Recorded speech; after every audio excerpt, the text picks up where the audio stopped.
Praise the lord. మన రక్షకుడు పరిశుద్ధుడు యేసుక్రీస్తు వారు శక్తి కలిగిన నామమున ఈ రోజు నా దేవుని వాక్య ధ్యానమునకు ప్రతి ఒక్కరికి మన రక్షకుని పేరట ప్రైజ్ ద లార్డ్. లోకంలో సెలవిస్తూ ఉంది, లోకంలో ఒక వెలుగు ఉన్నదంట. ఆ వెలుగు మనుషులని వెలిగిస్తూ ఉంది. ఇక ఆలోచన చేస్తే ఎవరై ఉంటారు ఆ వెలుగు? మంచి మాటలు చెప్పి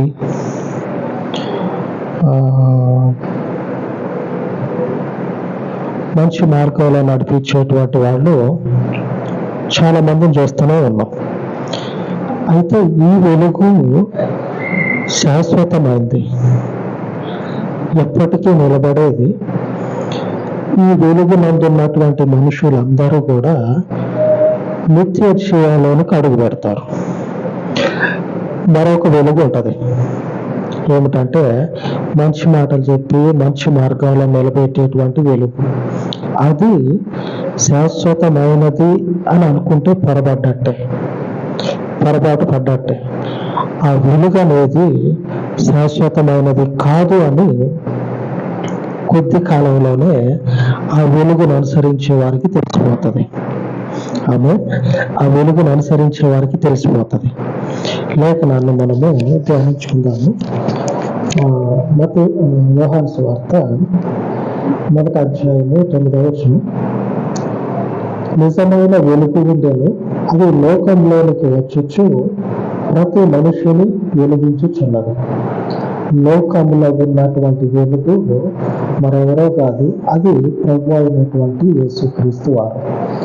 ఆయన ఇచ్చినటువంటి ఈ వెలుగు లోకములో ఉన్నటువంటి ప్రతి ఒక్క మనుషుల్ని కూడా వెలిగించటమే కాదు, వెలిగించబడినటువంటి వారు సాక్ష్యం చెప్తా ఉన్నటువంటి మాట. ఈ రోజున అనేక చీకటిలో ఉన్నటువంటి ఆత్మలు రక్షించబడి అసలైనటువంటి జీవితంలో నిలబడి దేవుని మహిమను కొనియాడుతూ ఉన్నారు. ఆయన విరోధుల ముందు, ఆయనంటే ఎరిగినటువంటి వారి ముందు లోకంలో వెలిగించబడేటువంటి ఈ మనుషులందరూ కూడా నిజమైనటువంటి వెలుగు యేసు ప్రభు అని గుర్తించి ఆయనను వెంబడిస్తూ ఉంటే ఏం జరుగుతూ ఉన్నదంటే, తెలియనటువంటి వాళ్ళు, అజ్ఞానంతో నిండిపోయినటువంటి వాళ్ళు మతము, కులము అని పేర్లు పెట్టి బురద చల్లుతూ ఉన్నారు. అంటే వాళ్ళు అట్లాగా అనటంలో తప్పులేదు, ఎందుకంటే తెలియదు కదా. మనం ఏమైనా తెలిసి వచ్చినామా? తెలియనటువంటి ఆ స్థితిలోనే దేవుడు నిజమైనటువంటి వెలుగు. లోకంలో ఎన్నో చూసినాం. అంత దాకేందుకు మనము ప్రభుత్వ బస్సుల్లో తిరుగుతూ ఉంటే కొన్ని బస్సుల్లో మంచి మంచి కొటేషన్లు రాసి ఉంటాయి. వాటిని అనుసరించేటువంటి వారు కూడా ఉన్నారు. మంచి మాటే కదా అని చెప్పినాను. అయితే ఆ మంచి మాటలు అనేవి మనుషునికి వెలుగు అనేది శాశ్వత కాలం ఇయ్యలేవు. నిజమైనటువంటి వెలుగు మాత్రమే శాశ్వత కాలము నిలబడతా వెలిగిస్తూ ఉంది. చీకటిలో కొట్టుకుపోయేటువంటి జీవితాలు ఉన్నాయి కదా, వాటిని ఏం చేస్తా ఉన్నదంటే ఈ నిజమైనటువంటి వెలుగు వెలిగిస్తూ ఉంది. ఆమేన్. దేవునికి మహిమ కలుగును గాక. అలా వెలిగించబడినటువంటి వారే ఈ శిష్యులైనటువంటి 12 మంది శిష్యులు. వారు కూడా అంతకుముందు వారికి ఉన్నటువంటి ఒక పవిత్రమైనటువంటి గ్రంథం ఉంది, ధర్మశాస్త్రం. ఆ ధర్మశాస్త్రం కూడా మనం ప్రభుత్వం బస్సుల్లో చూసినామని చెప్పి అన్నాం కదా, అటువంటి మాటల కిందకే వస్తాయి, కానీ నిత్య జీవాన్ని మాత్రం తీసుకురాలేము. ధర్మశాస్త్రం అనేది మనుషునికి సరైన మార్గంలో నడిపిస్తాయేమో కానీ నిత్య జీవంలోనికి తీసుకొని వెళ్ళం. ఆ నిత్య జీవంలో ఉన్నటువంటి ఈ చీకటిలో ఉన్న మనుషుడు నిరంతరము కూడా ప్రకాశించడానికి అవకాశం ఉండదు, లేదు కూడా. ఆమె మీరు గ్రహించారు లోకంలోనికి రాబోయేటువంటి వెలుగు క్రీస్తు అని ఈ 12 మంది శిష్యులు ఏం చేశారంటే గ్రహించి ఈయన లోకానికి రాబోయేటువంటి రక్షకుడు, రక్షించగలిగే సామర్థ్యం కలిగినటువంటి దేవుడు. కాబట్టి ఈయనను వెంబడిస్తే మనకి ఏ డోకా ఉండదు, వెలిగించబడతాం. చీకట్లో ఉన్నటువంటి లోకం అంతా చీకట్లోనే ఉంది, కానీ నిత్య జీవం వైపు మనుషుడు వెలిగించబడతా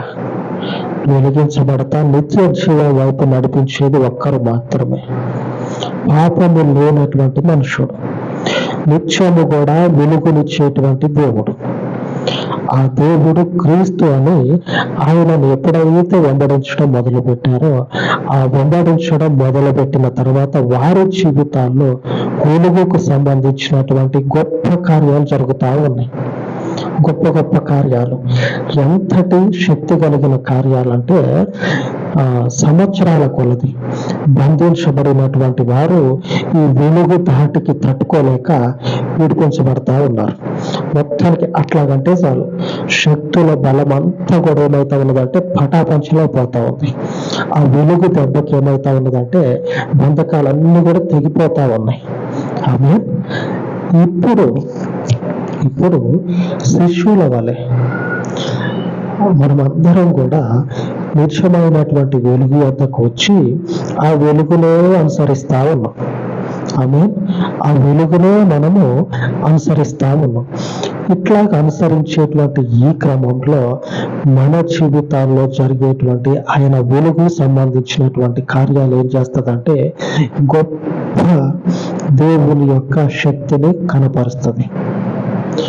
ఈ శక్తి, ఈ వెలుగు, ఈ బంధకాలు తెగిపోవటం అనేది అక్కడ మనం చెప్పుకున్నాం కదా, అంతకుముందు చెప్పుకున్నాం కదా, ధర్మశాస్త్రం కావచ్చు, లేకపోతే ఇంకా గోడల మీద రాసినటువంటివి, లేదా సన్మార్గంలో నడిపించేటువంటి ఒక గొప్ప మనుషుని యొక్క నీతి మాటలు కావచ్చు. అవి ఏవి కూడా బంధకాలను తెంచలేవు. శక్తి యొక్క బలము నుంచి విడిపించలేదు. ఈ నిజమైనటువంటి వెలుగు దెబ్బకి ఏమవుతుందంటే ఆ శక్తుల యొక్క ప్రభావం అనేది పటాపంచలైపోతాయి. దెబ్బకి ఏమవుతుందంటే మొత్తం తెగిపోతాయి. కొద్దిమంది క్రీస్తు బ్రతికినప్పుడు, సువార్త చెప్పుకుంటా ఉన్నప్పుడు, ఆయన జీవించిన కాలంలో కొద్దిమంది ఏం చేస్తారంటే ఈ శక్తుల యొక్క ప్రభావం నుంచి విడిపించబడి క్రీస్తుని వెంబడిస్తామని చెప్పిన ఆయన వెంబడి వస్తా ఉంటే, మీరు నిజమైనటువంటి వెలుగుని తెలుసుకున్నారు కాబట్టి నా వెంబడొద్దు, తెలుసుకున్నటువంటి ఈ వెలుగుని మీరు పోయి మీ ఇంటి దగ్గర, మీ బంధువుల మధ్యలో ప్రకటించాలి. ఆమె నిజమైనటువంటి వెలుగు క్రీస్తు మాత్రమే. మనం అనుసరిస్తా ఉన్నాం. ఎలాగ మనం అనుసరిస్తా ఉన్నాం? ఒకసారి దేవుని వాక్య ధ్యానము ఈరోజు ఏమిటో మనకు అర్థమవుతుంది. దేవుని ఈరోజు వాగ్దానం చూద్దాము. 1 తెస్సలోనికీ గ్రంథము 5వ అధ్యాయము 5వ వచనం. మీరందరూ వెలుగు సంబంధులను పగటి సంబంధులనై ఉన్నారు. మీరందరూ కూడా అంటే శిష్యుల వలె ప్రభువుని ఎవరైతే అనుసరిస్తూ ఉన్నారో అందరూ కూడా వెలుగు సంబంధులను పగటి సంబంధులనై ఉన్నారు. శిష్యులలాగా ఈ వెలుగు వద్ద ఉన్నటువంటి మనందరి జీవితాల్లో కూడా దేవుడు ఏం చేస్తాడంటే గొప్ప కార్యాలను జరిగిస్తాడు, సాహస కార్యాలను జరిగిస్తాడు. అంతటి శక్తి కలిగినటువంటి దేవుడు, అంతటి ప్రభావమును చూపించి బంధించబడినటువంటి మనుషులను ఏం చేస్తారంటే ఒక్క దెబ్బతో విడిపించగలిగినటువంటి దేవుడు. ఈ ప్రభావము, ఈ శక్తి చీకటిలో మగ్గిపోతున్నటువంటి తరాల నుంచి వచ్చేటువంటి శాపాల నుంచి విడిపించగలిగినటువంటి ఈ శక్తి మరెక్కడ కూడా కనపడదు. మనం అంతకుముందు ఎక్కడైతే చూసినామో, ఎవరి దగ్గర అయితే మనము చూసి అవును సరి అయినటువంటి మార్గం అని చెప్పనని త్వరపడేటువంటి ఆ పరిస్థితుల్లో కనపడదు. లోకానికి రాబోయేటువంటి వెలుగు ఈయనే. ఈయన ద్వారానే లోకంలో ఉన్నటువంటి మనుషులు వెలిగించబడతా ఉన్నారని వేల సంవత్సరాల కిందట రాయబడినటువంటి మాట ఇప్పుడు జరుగుతా ఉంది. ఈ మాట యోహాను సువార్త 1వ అధ్యాయం 9వ వచనంలో రాయబడిన మాట. లోకంలోనికి ఆ వెలుగు వస్తా ఉన్నటువంటి ఈ మనుషులను వెలిగిస్తా ఉంది. ఇప్పుడు కూడా అదే జరుగుతా ఉంది. లోకంలో ఉన్నటువంటి క్రీస్తు బంధకాల చేత బంధించబడినటువంటి అనేకులను ఏం చేస్తా ఉన్నదంటే వెలిగిస్తా ఉంది. చీకటిలో ఉన్నటువంటి వారిని వెలిగిస్తా ఉంది. వెలిగించబడినటువంటి మనము ఇప్పుడు అదే పరిస్థితిలో నిలబడి ఉన్నాం ఆయనకి సాక్షులుగా. ఆయన నిజమైనటువంటి వెలుగు. మనము చీకటికి సంబంధించిన వారము కాము. అక్కడ ఉన్నటువంటి రాతలు చూసి, అక్కడ ఉన్నటువంటి పుస్తకాలు చదివి, అక్కడ ఉన్నటువంటి నీతియే, అక్కడ ఉన్నటువంటివి మనుషుల్ని సన్మార్గంలో నడిపించేదే. కాకపోతే నిజమైనటువంటి సన్మార్గము, నిజమైనటువంటి వెలుగు అది కాదు. క్రీస్తు ఈయన లోకంలో అనేకులను రక్షించటమే కాకుండా శాశ్వత జీవానికి అర్హతనిస్తాడు రక్షించబడినటువంటి ఈ మనుషులకి. కాబట్టి మనము చీకటిలో ఉన్నటువంటి వారము కాదు, చీకటిని చూసి భయపడటానికి. చీకటిలో ఉన్నవాడు అంటాడు, ఆ గాఢాంధకారంలో ఉండి వాడు చేసేటువంటి పనులన్నీ కప్పిపెట్టుకొని వాడు చీకట్లోనే తిరుగుతూ ఉంటాడు. వెలుగులో ఉన్నటువంటి మనల్ని దెప్పి పొడుస్తా, బురద జల్లుతా అంటా ఉంటాడు. అయితే మనం ఉన్నది పగటి సంబంధాలుగా ఉన్నాం. వెలుగు వద్ద మనం నివాసం చేస్తా ఉన్నాం. ఆ మాటలకి కుంగిపోయేటువంటి, తిరిగి మరలా ప్రత్యుత్తరం ఇచ్చేటువంటి పరిస్థితులనే మనకు అవసరం లేదు. 1-2 సార్లు ప్రత్యుత్తరం ఇవ్వచ్చు. ఆ చీకటి ఏం చేస్తుంది? ఎప్పుడు చీకట్లో ఈ పడనటువంటి పనులు అవి చేద్దామా అని చూస్తుంది. చేయటమే కాకుండా వెలుగులో ఉన్నటువంటి వారిని అందులోకి లాక్కోవటానికి చూస్తుంది. 1-2 సార్లు సమాధానం చెప్పి బయటకు వచ్చినామా అంతే. ప్రతిసారి చెప్పాల్సినటువంటి అవసరమే లేదు. ఎందుకు? అక్కడ ఉండేది ఏదో ఒక రోజు బయటపడకపోదు. ఇక్కడ ఉన్నటువంటి ఈ వెలుగు ఏదో ఒక రోజు అందరూ తెలుసుకోకుండా పోరు. ఇప్పుడు తెలుసుకుంటా ఉన్నారుగా. ఇప్పుడు తెలుసుకుంటా ఉన్నారు కదా లోకమంతా. అలాగని ఆయన నిత్యమైనటువంటి వెలుగు, ఆయన యందు మనం ఉన్నాం. ఆమేన్. ఆ పరిశుద్ధుడైన దేవునికి ప్రార్థన చేసుకుందాం.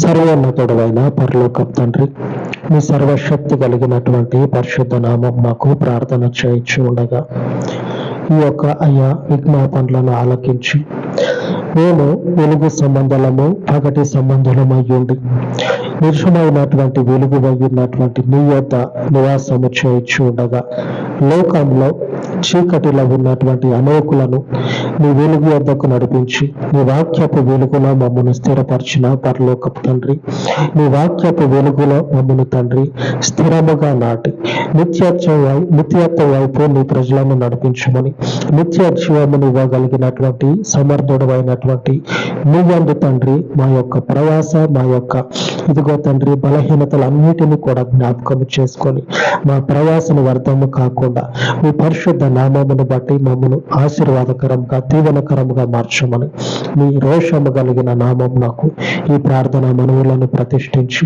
మా రక్షకుడు, విమోచకుడు యేసుక్రీస్తు శక్తి కలిగిన నామంలో ప్రార్థించి వేడుకొనుచు ఉన్నాను తండ్రి. ఆమేన్. ఆమేన్. ఉన్నతుడైన దేవుని కృప మనకు తోడయ్యుండును గాక. ఆమేన్. ఆమేన్.